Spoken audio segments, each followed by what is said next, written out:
Anger is something else because you just never know what it looks like. Anger is one of the most misunderstood emotions in good men. Is he really angry, or is he just frustrated? Is he lashing out, or is he holding it all in? So today, on this beautiful day, I'm going to talk about how good men internalize and express and deal with anger, how they experience it, why they struggle to experience it in healthy ways, and what happens when they don't. As this is episode 3 of Emotions of Good Men. If you haven't checked out the other videos in this series, it is in my playlist. As on this channel, I talk about understanding the mind of good men, decent men, solid men. Now let's get straight to it. As y'all know, for those who've been following this series, I break down into sections each emotion so I can further dive into it and get it to the nitty-gritty. So I will be doing the same with anger. And the first section I'm going to talk about with anger is anger versus frustration. What's the difference? So now I'm gonna give you my definitions of both anger and frustration before we start to set the foundation. And to me, anger is a reaction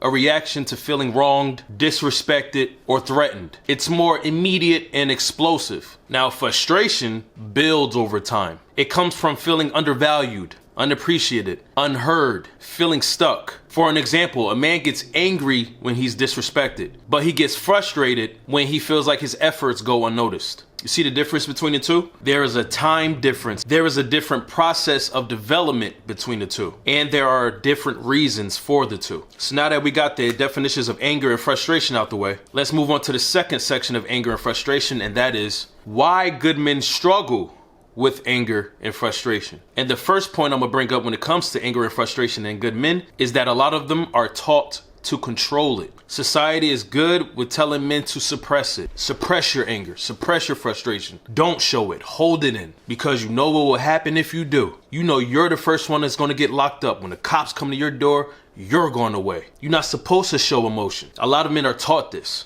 But the deepest problem with this is that society never teaches men on how to express it productively in a healthy manner. When it comes to teaching men to control your anger and suppress it and hold it in, that is half the battle.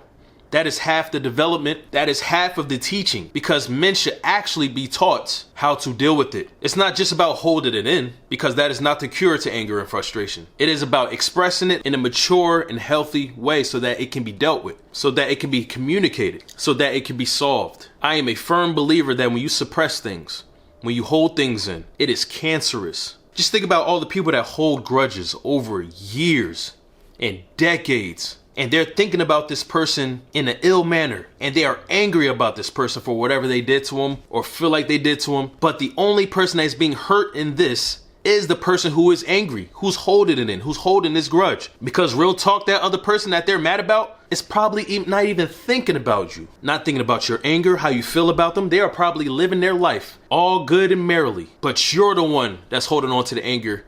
And that is why I believe it's cancerous, because it's killing you on the inside. The second thing that I want to point out when it comes to good men and why they struggle with anger and frustration is the fear of being labeled aggressive. A good man does not want to be seen as aggressive or threatening, so he is more likely to bottle up his emotions. Now, let me give y'all a personal experience in this. I've dealt with this directly, especially in the workforce, in the corp world. I am one of the 2 black men on my whole team at my job, and I've been called aggressive in the past, or mean, or too forward. And I understand the history and the politics behind that. Trust me, I get it. I can break that down in a whole nother video. But for those who know, you know. And it got to a point where as I got further in my career, as I'm going up the ranks, I started to feel like I needed to hold in my true feelings and my thoughts on the things that was going on in my job or the things that my manager said, because I didn't want to be labeled as the aggressive black man. So if I was ever angry or frustrated about something that went on in my job, at this point in my life, I felt like I needed to bottle it in. I didn't want to scare these people off by announcing my feelings on certain things or saying how I truly felt about things. So I would hold things in. And let me tell you something. Your boy Sealz got to a point where it's like, yo, either you accept me for who I am or don't accept me at all. This is not the only job in the world. So if I get laid off or fired for expressing my honest and healthy thoughts on something in order to better our team, in order to better our responsibilities within this job, then guess what? Let me off. Because there are a billion other jobs I can do. I will not sit somewhere and shut up and be quiet to make you feel better. Because y'all know I'm not going to say things in a mean way. I'm not going to be mean. I'm not that type of man who says things to hurt people's feelings. Like, y'all know that, right? And they know it too. So because I know I'm coming from a good place, I believe I'm a good man. So I feel like I have the right to tell y'all. But this is something that a lot of men go through, especially in their workplace, in the corp world, but in life in general. So that is why a lot of good men struggle with being angry and frustrated. And the third thing I want to point out with this, why good men struggle with being angry and frustrated, is that they feel like no one listens until they explode, until the bomb timer goes to 0, until it's too late. Many men suppress frustration for so long that when they finally speak up, it comes out as anger, because frustration leads to anger. They're like cousins in my mind, different but similar. So when it comes to relationship with your good man, that is why communication is so important. For those who've been watching me over the years, you know I stand on communication no matter the case, no matter the situation. You have to have healthy communication, because communication helps things like this. Anger and frustration is the language of the unheard. Men hate to feel like they are unheard, unnoticed, unlistened to. Now, the third section I want to talk about when it comes to anger and frustration in good men is how good men handle anger differently. Now, like I showed you the faces in the beginning of this video, which proves that you don't know what anger looks like. There is no definite face of anger because it can hide behind any look, any face, any outfit. So how good men handle anger differently. The first thing I want to point out is the silent type, because the silent type, this man will just shut down. He just withdraws from you and everybody, and he feels like he needs to deal with it alone. He cuts off communication. He is fed up. Whoever made him angry in his mind has dragged him to a point of no return, and he doesn't want to do anything but go back into his shell. Now, this is a popular one, especially with introverts. The second thing I want to point out when it comes to how men handle anger differently is the what I call controlled expressor. This type of man communicates it calmly, but struggles with deep frustration. Now, this type is one of the hardest ways to detect anger in a man, because he's actually talking to you, and he's even talking to you calmly. But what you don't see and what the other people don't see is the storm that is raging inside of him. Now, a lot of good men deal with this because, once again, they are taught to control it, to hold it in, to not let it out. But this is also a type of anger management amongst men who are learning to deal with anger. They're like in the middle. They are not shutting down, and they're also not erupting and exploding in anger. They're in the middle. So they're talking to you calmly, but still deep inside, they are raging and fighting this anger. All right, so that's the midpoint. Now, the third point I want to make in this is the explosive one, the explosive reactor. This is the type of man who tries to hold it in, but eventually blows up in an unhealthy way. This is the worst type, because this type of man has no control.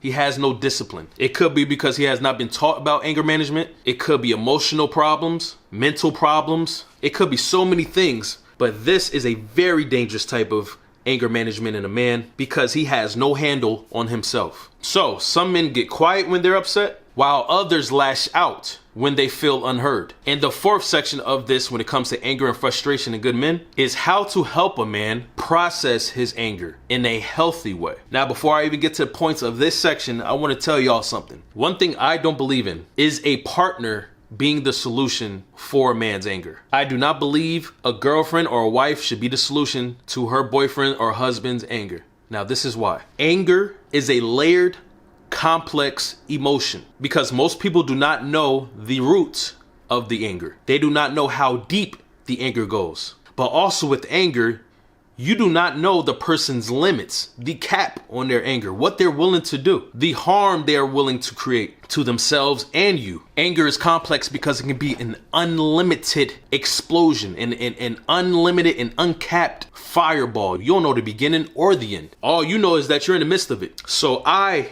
personally recommend and suggest outside help, professional assistance, professional therapy, people who are specialized and licensed in anger management, because you need to be involved with people, or have him involved with people who are specialized in dealing with anger, its roots on an intricate level. And in most cases, your partner, you are not qualified for that. And you can love someone so much. You can want the best for someone so much, but that does not give you the ability to help them in that portion of their life. And I take this seriously because if his anger is not dealt with, especially in your relationship, it can lead to serious consequences. All right, so I just want to get that out there. But that does not mean you cannot help your man or a man in your life process his anger in a healthy way. And the first thing I want to point out that you can do is encourage open conversations. Let him talk before he reaches his breaking point. If you notice something in him, stop cutting him off in conversation. Be more of a listener than a responder. Let him air out all of his baggage, his mental baggage, whatever's on his spirit, even if it doesn't sound good to you, even if it's about you. Let him air it out.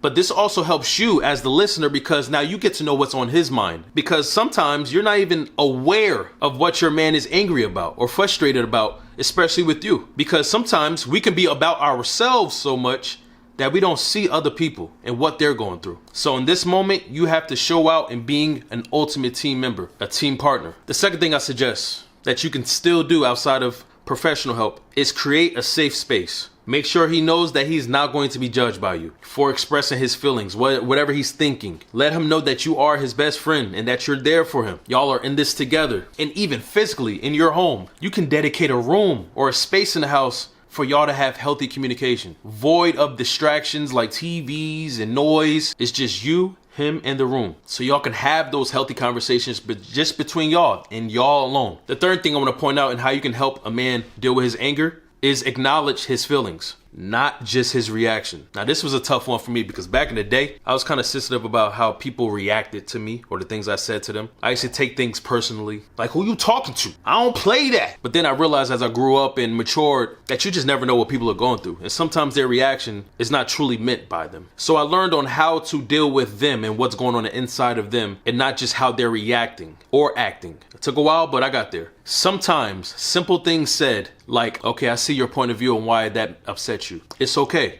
Let me in. Can be a game changer. Because the last thing you want to do is argue, is listen to respond. That usually never turns out good. And the last thing I want to point out, which kind of ties into my intro to this specific point, is to help him find healthy outlets. So someone else to talk to, an unbiased and professional, licensed, specialized person in this matter. But even things like hobbies, exercise, and deep conversations, those things can help men channel frustration productively. Now, I take this specific emotion more intimately and serious than the other emotions because, like I said, it can be volatile. You just don't know where it starts, where it ends, and it's a complex emotion. And in most cases, I do not want you to deal with his anger alone. That's a no-no. But I do want to know, what's your experience with anger and frustration in a man? Have you seen a good man struggle with it? It doesn't have to be a partner. It can be any man in your life. Let me know in the comment section below. And as always, if you are enjoying this series about understanding the emotions of good men, hit that like and subscribe button below this video box. Let your guy Sealz the Man know what's up, because the next emotion that I'm going to talk about in good men that I know y'all need to know is confidence. A good man's confidence. You don't want to miss out, all right? Thank you for being here, and I will see you on my next video. Peace and blessings. Goodbye. Sidebar. How many of y'all grew up getting whooped by your parents? Such a weird time and space. Because now you can't do that, but I also understand why you can't do it. Like, I don't want to whoop my kids when I do have kids. I don't want to punish them in that way. I am happy that our generation is moving away from that, because let me tell y'all something. The most effective ways that my mom punished me was making me do things that I didn't want to do, because she knew who I was. She knew there was a time limit eventually on how long she could beat me. I would get too old for that. But man, when you make me do something that I don't want to do for a week, 2 weeks, months, I will never get in trouble again. That's the cheat code.